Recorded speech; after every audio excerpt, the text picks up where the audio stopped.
श्रावस्ती नगरी में कृषा गौतमी नाम की एक कन्या रहती थी। गौतमी उसका असली नाम था। काम करते करते वह जल्दी थक जाती थी, अतएव लोग उसे कृषा गौतमी के नाम से पुकारते थे। गौतमी ने जवानी में प्रवेश किया और उसका विवाह हो गया। गौतमी गरीब घराने की थी, अतएव उसकी ससुराल के लोग उसका यथोचित आदर न करते थे। कुछ समय बाद गौतमी के एक पुत्र हुआ। अब घर में उसका आदर होने लगा, लेकिन होनहार कुछ दूसरा ही था।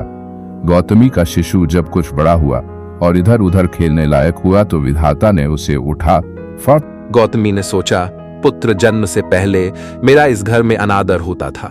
पुत्र जन्म के बाद लोग मेरा आदर करने लगे, लेकिन अब ये लोग मेरे प्रिय शिशु को न जाने कहां छोड़ देंगे।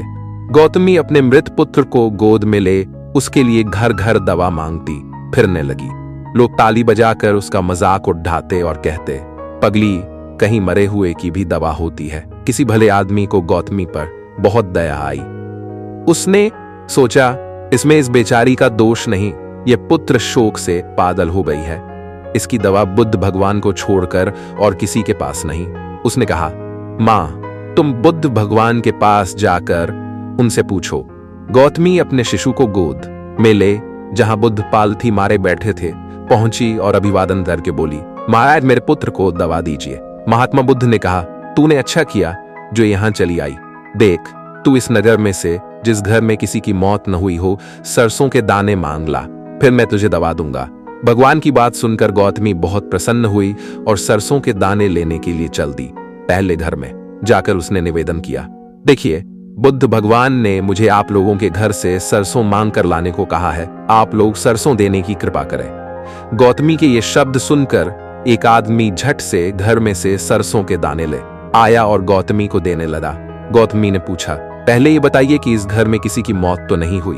ये सुनकर घर के लोग आश्चर्य से कहने लगे, गौतमी, ये तू क्या कह रही है? यहाँ कितने आदमी मर चुके हैं, इसका कोई हिसाब नहीं। गौतमी ने बोला, तो मैं आपके घर से सरसों नहीं ले सकती। गौतमी दूसरे घर गई, सब जगह उसे वही जवाब मिला। उसने समझा शायद सारे नगर में यही बात हो। उसे एकदम ध्यान आया कि बुद्ध भगवान ने शायद जानबूझकर ही मुझे सरसों मांगने के लिए भेजा है। वह शीघ्र ही अपने मृत पुत्र को नगर के बाहर श्मशान में ले गई।